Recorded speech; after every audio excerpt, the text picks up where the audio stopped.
दोस्तों, good morning. मैं अभिषेक उपाध्याय आप सभी का हमारे गोल्डन एरा एजुकेशन में बहुत बहुत स्वागत करता हूं। और जैसा कि हमारा सेशन चल रहा है, हमारा सब्जेक्ट चल रहा है कॉन्स्टिट्यूशन एंड पॉलिटी, तो उससे संबंधित जो जो टॉपिक थे हम कवर कराते चल रहे हैं। तो अभी हम फंडामेंटल राइट को पिछले कक्षा में देखा, पूरा किया, उसको उस लेक्चर को पूरा किया, उस सेशन को पूरा किया और उसको एक तरीके से समग्र रूप से हम लोगों ने देखा। तो उससे संबंधित फंडामेंटल राइट से संबंधित जो प्रीवियस ईयर्स क्वेश्चन आए हुए हैं वहाँ का क्वेश्चन हम उठा के यहाँ प्रैक्टिस सेट के रूप में आपके सामने रखे हैं। लगभग इसी तरीके के क्वेश्चन आते हैं वनडे एग्जाम में और रिपीटेड क्वेश्चन भी होते हैं। तो आइए हम शुरुआत करते हैं फंडामेंटल राइट से संबंधित सवालों को। तो पहला सवाल है, भारत के नागरिकों के मौलिक अधिकारों का वर्णन है। ऑप्शन ए दिया है अनुच्छेद 12 से 35, ऑप्शन बी है अनुच्छेद 13 से 36, ऑप्शन सी है अनुच्छेद 15 से 39 तक और ऑप्शन डी है अनुच्छेद 16 से 40 तक। तो जब हमने आपको फंडामेंटल राइट पढ़ाना शुरू किया था तो उसके इंट्रोडक्टरी पार्ट में बताया था कि भाग 3 का हिस्सा है और अनुच्छेद 12 से 35 तक की बात इसमें की गई थी। ठीक है, तो इसका राइट आंसर होगा जो है ऑप्शन ए, अनुच्छेद 12 से 35, आर्टिकल 12 से 35 तक। सेकेंड क्वेश्चन की तरफ पढ़ते हैं। इसमें पूछा गया है कि निम्नलिखित में से कौन सा अधिकार मौलिक अधिकार नहीं है। ठीक है, यहाँ पे क्वेश्चन देखिएगा, सवाल ऐसे भी पूछे जाते हैं, नहीं है। ठीक, तो ये है, नहीं है, सही है, ये सब चीजों को आप ध्यान देना होगा क्वेश्चन में, क्योंकि इस टाइप के क्वेश्चन बनाए जा रहे हैं, ये नया ट्रेंड है।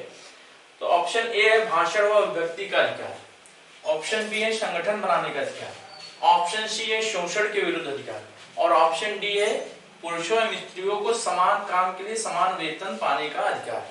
तो जैसा कि भाषण एवं अभिव्यक्ति का अधिकार जो है वो आर्टिकल 19 क्लॉज 1 के तहत आता है। ठीक है, तो ये स्वतंत्रता के अधिकार में आता है। संगठन बनाने का अधिकार ये भी स्वतंत्रता के अधिकार में आता है, article 19 clause 1 sub clause B. ठीक, ये भी है मूल अधिकार। सॉरी, शोषण के विरुद्ध अधिकार ये भी मूल अधिकार है जो आर्टिकल 23 से 24 तक का है।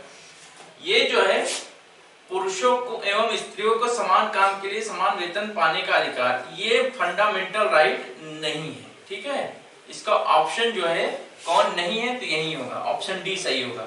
पुरुषों एवं स्त्रियों को समान काम के लिए समान वेतन पाने का अधिकार आपको डीपीएसपी राज्य के नीति निर्देशक तत्व में आर्टिकल 39 क्लॉज डी में दिया हुआ है। ठीक है, पुरुषों एवं स्त्रियों को समान काम के लिए समान वेतन पाने का अधिकार, ये आपके डीपीएसपी में directive principle of state policy के 39 क्लॉज डी में दिया गया है। आइए नेक्स्ट क्वेश्चन की तरफ बढ़ते हैं। तीसरा क्वेश्चन पूछा है, संघ या संगठन बनाना क्या मौलिक अधिकार है। अभी पिछले क्वेश्चन में यही बी ऑप्शन करके आया था, संघ या संगठन बनाना मौलिक अधिकार है। तो सॉरी, ये क्वेश्चन है संघ या संगठन बनाना किस प्रकार का मौलिक अधिकार है। तो हमने आपको बताया स्वतंत्रता का अधिकार है। ठीक है, जो आर्टिकल 19 से 22 तक जाता है। ठीक है, शोषण के विरुद्ध अधिकार हमने आपको बताया था, आर्टिकल 23 से 24 तक जाता है। धार्मिक स्वतंत्रता का अधिकार हमने आपको बताया था, आर्टिकल 25 से 28 तक जाता है। और समता का अधिकार हमने बताया था, आर्टिकल 14 से 18 तक जाता है। तो सवाल पूछा है कि संघ या संगठन बनाना किस प्रकार का अधिकार है, तो स्वतंत्रता का अधिकार। ठीक है, आर्टिकल 19 से 22 तक। नेक्स्ट क्वेश्चन की तरफ बढ़ते हैं। यहाँ पे क्वेश्चन किया हुआ है कि भारतीय संविधान का कौन सा अनुच्छेद प्रेस की स्वतंत्रता की बात करता है। जैसा कि कल जब हम आप लोगों को राइट टू फ्रीडम पढ़ा रहे थे, स्वतंत्रता का अधिकार, तो उसी में पहला जो आर्टिकल था, article 19 clause 1 sub clause A में कहा गया है वाक एवं अभिव्यक्ति, विचार रखने की या भाषण देने की स्वतंत्रता है। लेकिन ये स्वतंत्रता जो है सीमित है, मतलब ऐसी बातें बोली जानी चाहिए जो सभी के हितों की हो, भारत विरोधी या संविधान विरोधी न हो। तो उसमें हम आपको बताए थे सॉरी, विचार व्यक्ति दर्शाने का माध्यम बहुत है, जैसे प्रिंट मीडिया, न्यूज़पेपर के माध्यम से विज्ञापन देके या आर्टिकल लिख के, इलेक्ट्रॉनिक मीडिया, डिजिटल मीडिया। जैसे इलेक्ट्रॉनिक मीडिया मतलब जैसे आपका न्यूज चैनल वगैरह, उस पर आप आके अपना विचार रख सकते हैं। और डिजिटल मीडिया जैसे social media, social networking site, Facebook, WhatsApp, Twitter, Instagram, तो ये सब चीजें हैं। तो इस प्रकार से आपको जो है अधिकार दिए गए विचार एवं अभिव्यक्ति की। उसमें हमने आपको बताया था जो प्रिंट मीडिया है, प्रेस की स्वतंत्रता, ठीक है, प्रिंट मीडिया और इलेक्ट्रॉनिक मीडिया इसके अंतर्गत आते हैं। इनको स्वतंत्रता कौन सा अनुच्छेद देता है? अनुच्छेद 19 देता है। किसमें? 19 क्लॉज 1 सब क्लॉज ए में प्रेस की स्वतंत्रता की बात कही गई है। तो क्वेश्चन था भारतीय संविधान का कौन सा अनुच्छेद प्रेस की स्वतंत्रता को आश्वासित करता है, ठीक है। तो अनुच्छेद 16 नहीं, ये तो लोक नियोजन की समता है, ठीक है। अनुच्छेद 19 में जो है स्वतंत्रता की बातें कही गई है। आर्टिकल 22 जो है गिरफ्तारी से संरक्षण की बात है। आर्टिकल 31 जो है लैप्स कर गया है, इसको संपत्ति के अधिकार को उठा के 300 क में वैधानिक अधिकार बना दिया गया है। सवाल है, नेक्स्ट क्वेश्चन है कि भारतीय संविधान का कौन सा अनुच्छेद अल्पसंख्यकों को अपनी मनपसंद की, ध्यान दीजिएगा यहाँ पे, अल्पसंख्यकों को अपनी मनपसंद शिक्षण संस्थाओं को स्थापित एवं संचालित करने के अधिकार को संरक्षण प्रदान करता है। तो शिक्षा ये किसमें आता है? ये आता है शिक्षा एवं संस्कृति के अधिकार में आता है, जो 5वां मूल अधिकार है। इसमें आर्टिकल 29 से 30 तक दिया गया है। 29 में कहा गया है कि अल्पसंख्यकों को अपनी भाषा, अपनी संस्कृति, अपने धर्म को, अपने लैंग्वेज, कल्चर, स्क्रिप्ट को संरक्षित करने का अधिकार दिया गया है, ठीक है। और उन्हें शिक्षण संस्थाओं में प्रवेश करने का भी अधिकार दिया गया है। केवल धर्म, मूल वंश, जाति, लिंग इत्यादि में से मतलब कि भेदभाव नहीं किया जा सकता। तो 29 तो है नहीं। 26 धार्मिक प्रबंधन से संबंधित है। 19 जो है वाक एवं व्यक्ति की स्वतंत्रता है। लेकिन आर्टिकल 30 जो है ये कहता है कि जो माइनॉरिटीज है उनको अपनी मनपसंद की शिक्षण संस्थाओं को स्थापित करने एवं उनको संचालित करने का संरक्षण या अधिकार दिया जाता है। तो अनुच्छेद, इसका राइट आंसर अनुच्छेद 30 होगा।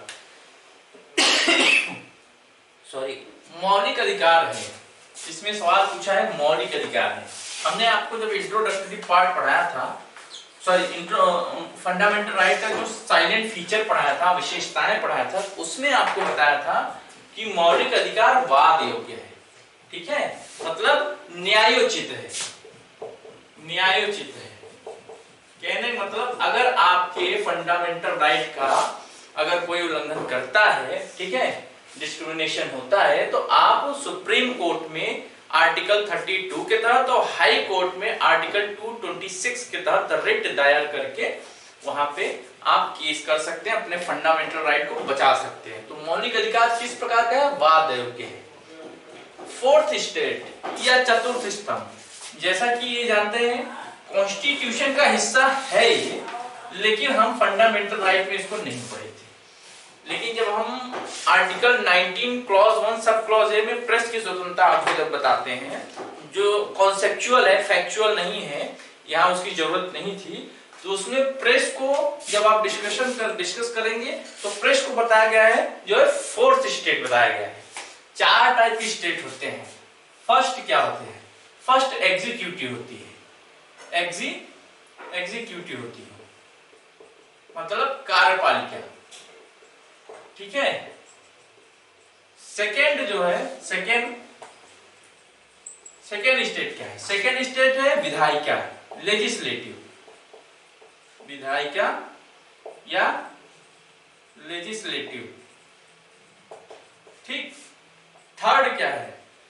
थर्ड आपका है जुडिशरी, न्यायपालिका, ठीक। अब फोर्थ आपका है प्रेस, ठीक, मीडिया। तो एक तरीके से भारत का हमारा 4 स्तंभ बनाया गया है, 4 पिलर्स हैं। फर्स्ट पिलर है कार्यपालिका, सेकेंड है विधायिका, थर्ड है न्यायपालिका, फोर्थ है प्रेस। तो कहीं भी आपसे अगर ये पूछा जाता है कि हमारा देश के जो फोर्थ स्टेट है या थर्ड स्टेट है, सेकंड स्टेट है, या पहली दूसरी तीसरी जो भी स्तंभ पूछ लिया जाए 4 स्तंभों में से, तो आप यहाँ बता दीजिएगा कि पहला स्तंभ कार्यपालिका एग्जीक्यूटिव, दूसरा स्तंभ विधायिका लेजिस्लेटिव, तीसरा स्तंभ है न्यायपालिका ज्यूडिशरी, फोर्थ है प्रेस मीडिया। ठीक है, आगे देखते हैं। तो इसका राइट आंसर प्रेस होगा। आगे देखते हैं, भारतीय संविधान के अनुच्छेद 25 का संबंध है, किससे संबंध है? हमने जब आपको पढ़ाना शुरू किया था तो 6 प्रकार के मूल अधिकारों में बताया था। समता का अधिकार आर्टिकल 14 से 18 तक का है। धार्मिक स्वतंत्रता का अधिकार 25 से 28 तक है। अल्पसंख्यकों के अधिकार 29 से 30 तक है। संपत्ति का अधिकार फंडामेंटल राइट नहीं है। ये क्या है? आर्टिकल 300A या क के तहत वैधानिक अधिकार है। ठीक है, वैधानिक राइट या स्टैट्यूटरी राइट है, कानूनी अधिकार है। ठीक है, तो इसमें पूछा गया है कि भारतीय संविधान का अनुच्छेद 25 का संबंध किससे है? तो यहाँ देखिए 25 का संबंध धार्मिक स्वतंत्रता के अधिकार से है।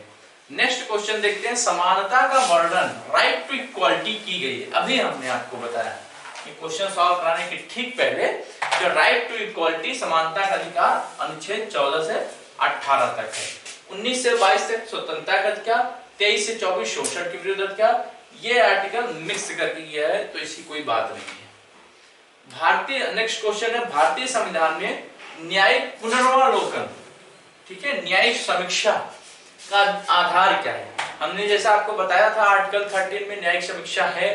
कोई भी अगर कानून बनाया जाता है और वो कानून जो है विधि सम्मत ना हो, सॉरी फंडामेंटल राइट का उल्लंघन करता हो, तो उसको जो है न्यायपालिका न्यायिक समीक्षा के तहत उसको रद्द कर देगी या असंवैधानिक घोषित कर देगी। तो विधि द्वारा स्थापित प्रक्रिया, ठीक है, विधि द्वारा स्थापित प्रक्रिया मतलब विधानमंडल कानून बनाता है और उस कानून के द्वारा किया गया कार्य, जैसे प्राण एवं दैहिक स्वतंत्रता हम आपको बताए थे कि विधि द्वारा स्थापित प्रक्रिया के द्वारा ही किसी भी व्यक्ति का प्राण एवं दैहिक स्वतंत्रता से आजाद किया जा सकता है। ठीक है, तो विधि की स्वतंत्रता, विधि द्वारा स्थापित स्वतंत्रता मतलब विधानमंडल द्वारा बनाए गए कानून, लेकिन वो जस्टिफिकेशन होना चाहिए, फेयर होना चाहिए, ठीक है, न्यायोचित होना चाहिए, वो उचित होना चाहिए और एक अकारण नहीं, रीजनेबल होना चाहिए। उसका कारण होना चाहिए कि किस लिए कानून आपने बनाया है। तो इसमें भारतीय संविधान में न्यायिक पुनर्वलोकन का अधिकार कि अगर कोई विधानमंडल कानून बना रहा है और वो कानून हमारे फंडामेंटल राइट का उल्लंघन करता है तो सुप्रीम कोर्ट उसको देखेगी, जांचेगी, परखेगी और अगर उसको लगता है कि नहीं ये वाकई में फंडामेंटल राइट का उल्लंघन करता है तो इसको जो है असंवैधानिक घोषित कर देगी। नेक्स्ट क्वेश्चन की तरफ बढ़ते हैं, मौलिक अधिकारों में संशोधन में कौन सक्षम है?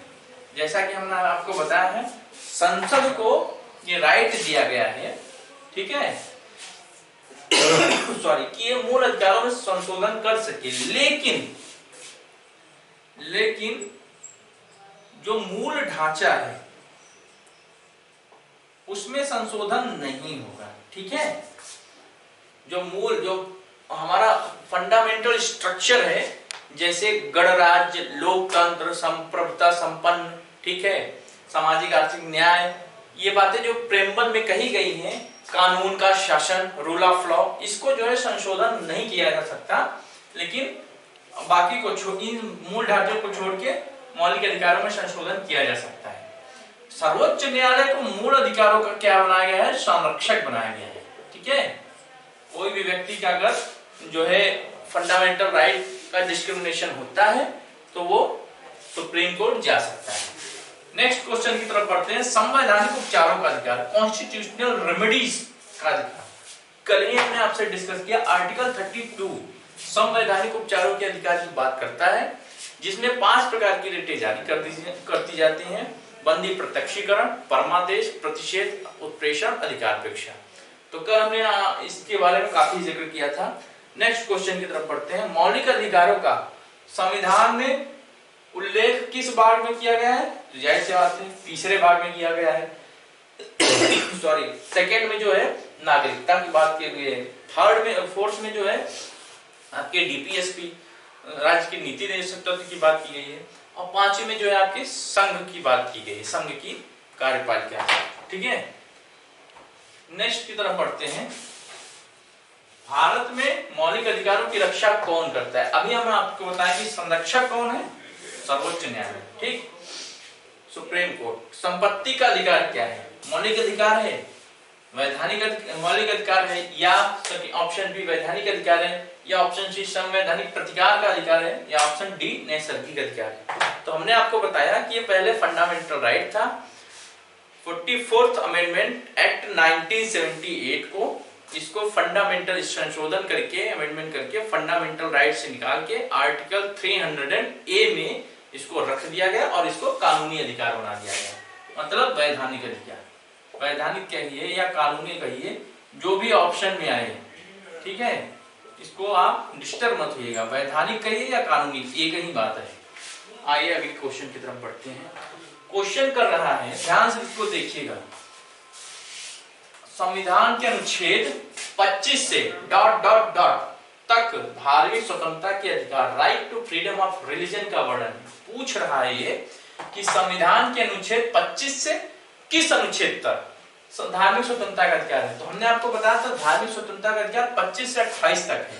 तो यहाँ अगर 28 भर देंगे तो आंसर आपका मिल जाएगा। संविधान के अनुच्छेद 25 से 28 तक right to freedom of religion का वर्णन किया गया है। क्वेश्चन पूछ रहा है कि बेगार को निषिद्ध मतलब प्रतिबंध बनाना, प्रतिबंधित करना तथा स्त्रियों के क्रय विक्रय, ठीक है, सेल परचेज पर रोक लगाना कौन सा मौलिक अधिकार है? ठीक, जो स्त्रियों का जो है तस्करी की जाती है, महिलाओं की तस्करी, बच्चों की तस्करी, तो कौन करता है? तो करता कौन है? शोषण के विरुद्ध अधिकार, आर्टिकल 23 से 24 तक है। और ये 23 जो है, सॉरी ये 23 जो है यही इन पे प्रतिबंध लगाता है कि आप बेगारी काम नहीं करा सकते, ठीक है, महिलाओं की, बच्चों की तस्करी नहीं कर सकते, प्रतिबंध लगाता है। आर्टिकल 35 के तहत इस पे संसद को कानून बनाने का अधिकार दिया गया है। आप दास प्रथा का उन्मूलन करता है। बलात् श्रम मतलब किसी भी व्यक्ति को फोर्स्ड लेबर, जबरदस्ती काम नहीं करा सकते। बेगारी मतलब बिना पैसे के आप काम नहीं करा सकते। चाइल्ड लेबर जो बाल श्रम है उसको प्रतिबंधित किया गया है।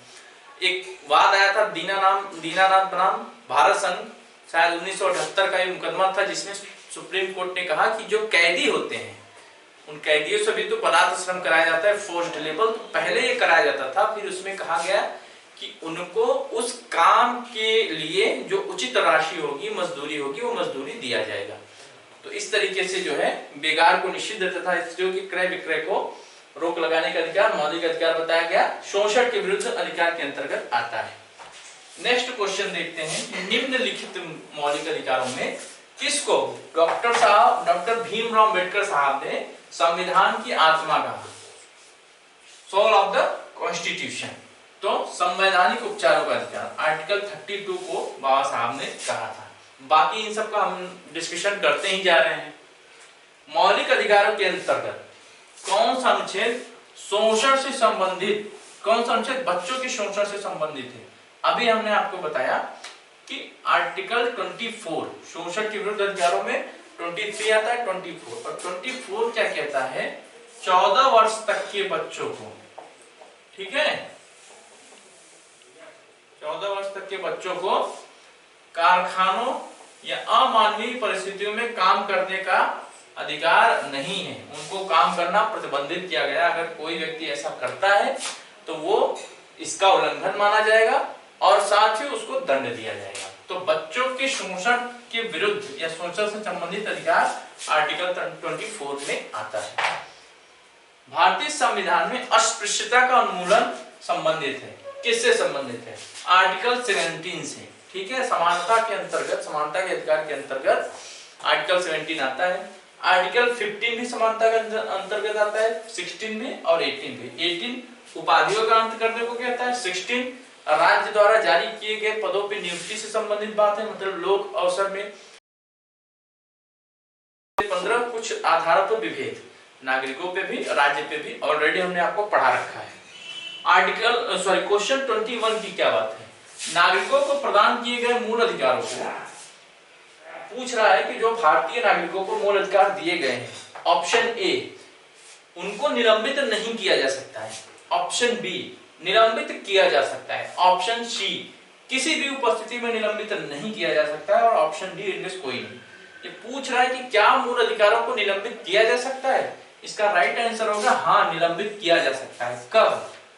जब आपातकाल लागू हो तो आर्टिकल 20 और 21 को छोड़ के बाकी सभी मूल अधिकारों को निलंबित किया जा सकता है। आर्टिकल 359 के तहत ये राष्ट्रपति को, अनुच्छेद 359 के तहत प्रेसिडेंट को, राष्ट्रपति को यह अधिकार प्राप्त है कि अनुच्छेद 20-21 को छोड़कर आपातकाल के दौरान सभी मूल अधिकारों को निलंबित किया जाए। एक चीज और याद ध्यान दीजिए, अनुच्छेद 359 के ही तहत, आर्टिकल 359 के ही तहत राष्ट्रपति को यह अधिकार प्राप्त है कि अगर भारत में आंतरिक विद्रोह या सशस्त्र विद्रोह है तो आर्टिकल 19 अनुच्छेद 19 को निलंबित नहीं किया जाएगा। लेकिन युद्ध या बाहरी आक्रमण है या अन्य प्रकार का आपातकाल है तो इसको निलंबित कर सकते हैं। लेकिन अगर सशस्त्र विद्रोह है, ठीक है, सशस्त्र विद्रोह के आधार पे आपातकाल देश में लगा है तो आर्टिकल 19 को निलंबित नहीं किया जा सकता। आइए अगला क्वेश्चन किया, तो इसका राइट आंसर है निलंबित किया जा सकता है। क्वेश्चन नंबर 22, भारत के संविधान में मौलिक अधिकार है, ठीक है, थोड़ा सा ये अलग टाइप का क्वेश्चन बना दिया गया है। मूल अधिकार का हिस्सा था, संसद द्वारा 1952 में जोड़े गए, चौथे संशोधन द्वारा जोड़े गए, 42वें संशोधन द्वारा जोड़े गए थे। तो ये 42वें संशोधन 1976 द्वारा इसमें कुछ फेरबदल किया गया था। इसका थोड़ा सा अलग टाइप के क्वेश्चन बना दिया गया, लेकिन इसका राइट आंसर जो है 52 अमेंडमेंट होगा, 42 सॉरी। क्वेश्चन नंबर 23, निम्न में से किसको संविधान द्वारा मौलिक अधिकारों को लागू करने की शक्ति दी गई है, ठीक है, ध्यान दीजिएगा। यहाँ संसद मौलिक अधिकारों से संबंधित कानून बना सकती है और सर्वोच्च न्यायालय, उच्च न्यायालय को ये, चूंकि इनको संरक्षक माना गया है, फंडामेंटल राइट का ये संरक्षक हैं, ठीक है, तो इनको लागू कराने की शक्ति, क्योंकि क्यों लागू कराने की शक्ति सॉरी, किसी व्यक्ति के मौलिक अधिकार का उल्लंघन होगा तो सर्वोच्च न्यायालय, उच्च न्यायालय ही रिटों के माध्यम से लागू कराने की शक्ति प्राप्त की गई या प्रदान करेगी। 24वां क्वेश्चन क्या है, निम्न में से कौन सा एक मौलिक अधिकार नहीं है? समानता का अधिकार, बिल्कुल ये मौलिक अधिकार है, यहाँ पूछा है नहीं है। स्वतंत्रता का अधिकार, ये भी मौलिक अधिकार है। धर्म का अधिकार, ये भी मौलिक अधिकार है। लेकिन संपत्ति का अधिकार मौलिक अधिकार, फंडामेंटल राइट नहीं है। तो ये क्या है? ये है कानूनी अधिकार या वैधानिक, यहाँ वैधानिक अधिकार, ठीक है। इसमें आता है आर्टिकल 300A या क, ठीक। नेक्स्ट क्वेश्चन की तरफ अगर हम बढ़ते हैं, देखते हैं 6 वर्ष की आयु से 14 वर्ष की आयु के सभी बच्चों या शिशुओं को शिक्षा का अधिकार दिया गया है। किसमें दिया गया है? ऑप्शन ए पूछा है राज्य की नीति निर्देशक तत्व में शामिल है, या मूल अधिकार, ऑप्शन बी मूल अधिकार में शामिल है, या फिर ऑप्शन डी सी सांविधिक अधिकार है, या ऑप्शन डी उपरोक्त में से कोई नहीं। तो इसका राइट आंसर है फंडामेंटल राइट है, क्योंकि आर्टिकल 21A में कहा गया है कि 6 से 14 स्टेट की जिम्मेदारी है कि 6 से 14 वर्ष के तक के बच्चों को राइट टू एजुकेशन की बात कही गई है, RTE की बात कही गई है कि इनको शिक्षा दिया जाएगा। और राइट टू एजुकेशन संसद से पास हुआ और 1 अप्रैल 2010 से ये लागू किया गया है। तो 6 वर्ष की आयु से 14 वर्ष की आयु के सभी बच्चों का अधिकार क्या है? मूल अधिकार है, ठीक है। और ये कब आया था? आर्टिकल 21A ये 2002 के 86 अमेंडमेंट एक्ट के द्वारा आया था, ठीक है। और इसी के तहत 11वां कर्तव्य, ठीक है, 11वां कर्तव्य फंडामेंटल ड्यूटीज में, मूल कर्तव्य में जोड़ा गया था। पहले 10 ही मूल कर्तव्य थे। आइए तो अगला क्वेश्चन देखते हैं, संपत्ति के मौलिक अधिकारों को कब समाप्त किया गया? हमने इससे पहले हर जितने भी लगभग क्वेश्चन आए संपत्ति के अधिकार से संबंधित, उसको हमने आपको बताया, अभी इसके पीछे बताया गया था कि 44वें संविधान संशोधन अधिनियम द्वारा संपत्ति के अधिकार को निकाल के आर्टिकल 300A में वैधानिक या कानूनी अधिकार का दर्जा दे दिया गया है। नेक्स्ट क्वेश्चन की तरफ बढ़ते हैं। सवाल करता है क्या कि भारतीय संविधान के निम्नलिखित अनुच्छेदों में कौन सा उस मूल अधिकार से संबंधित है जो उन्हें भी उपलब्ध है जो भारत के नागरिक नहीं है। यहाँ पे ध्यान दीजिए, भारत के नागरिक नहीं है मतलब क्या है, विदेशी है। क्या है, विदेशी है। हमने आपको बताया था कि नागरिक और विदेशी, नागरिकों मतलब भारत का, विदेशी मतलब जो भारत का नहीं है या अनागरिक। अनागरिक आर्टिकल 15, 16, 19, 29, ठीक है 15, 16 और यहाँ आर्टिकल 15, 16, 19, 29 ये जो है फंडामेंटल राइट नागरिकों को दिए गए हैं। बाकी इससे संबंधित जो फंडामेंटल राइट है वो अनागरिकों को दिए गए, विदेशियों को। तो इसका राइट आंसर क्या होगा, आर्टिकल 14 या 30 भी नागरिकों को दिया गया है। तो इसका राइट आंसर होगा जो है अनुच्छेद 14। ये देशी मतलब नागरिक और विदेशी सभी को प्राप्त है, लेकिन 15, 16 और 30 केवल नागरिकों, केवल देश के नागरिकों को प्राप्त है। 15, 16, 19, 29, 30 ये 5 आर्टिकल याद रखिएगा मूल्यों में कि 15, 16, 19, 29, 30 ये केवल नागरिकों को प्राप्त राइट है। बाकी इसके अलावा जो राइट है वो विदेशियों को भी प्राप्त है और नागरिकों को भी प्राप्त है, ध्यान दीजिएगा। नेक्स्ट क्वेश्चन देखते हैं। भारतीय संविधान में निम्न में से कौन सा अधिकार प्रदान नहीं करता है, ठीक है 6 अधिकार देता है, समानता का अधिकार, स्वतंत्रता का अधिकार, शोषण के विरुद्ध अधिकार, धार्मिक स्वतंत्रता का अधिकार, शिक्षा संस्कृति का अधिकार और संवैधानिक उपचारों का अधिकार। तो समान आवास का अधिकार जो है मूल अधिकार नहीं है, ठीक। नेक्स्ट क्वेश्चन देखते हैं। बंदी बनाए गए व्यक्ति को, कोई व्यक्ति गिरफ्तार किया गया है तो बंदी बनाए गए व्यक्ति के मौलिक अधिकारों की रक्षा किस अनुच्छेद के तहत की गई है। तो आर्टिकल 15 कुछ आधारों पर भेदभाव से संबंधित रोक लगाता है। आर्टिकल 17 अस्पृश्यता का, अनटचेबिलिटी का जो है समाप्ति की बात कहीं कर दी। आर्टिकल 21 प्राण एवं दैहिक स्वतंत्रता की बात करती है, लाइफ एंड लिविंग की, ठीक है। लेकिन आर्टिकल 22 कहता है कि गिरफ्तारी से संरक्षण, ठीक। तो बंदी बनाए गए मतलब व्यक्ति, मतलब क्या है इसका कि गिरफ्तार किए गए व्यक्ति, गिरफ्तार किए गए व्यक्ति के मौलिक अधिकारों की रक्षा आर्टिकल 22 के तहत होती है। इसमें भी 2 है, दांडिक है, दंड सामान्य दंड से संबंधित है, प्यूनिटिव है और प्रिवेंटिव है। तो ये प्रिवेंटिव की बात, प्रिवेंटिव मतलब निवारक है, तो उससे संबंधित ये चीजें हैं। और आज यहाँ तक का हमारा जो था क्वेश्चन पूरा कंप्लीट हुआ, ठीक है।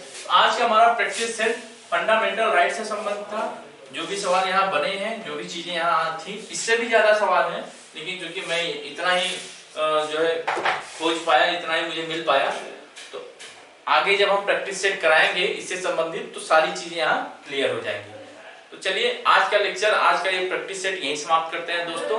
अगर कोई डाउट हो तो कमेंट बॉक्स में लिख दीजिएगा, पूछ लीजिएगा, हम जरूर उसका समाधान करेंगे। चलिए आज का लेक्चर यहीं समाप्त करते हैं। बहुत बहुत धन्यवाद।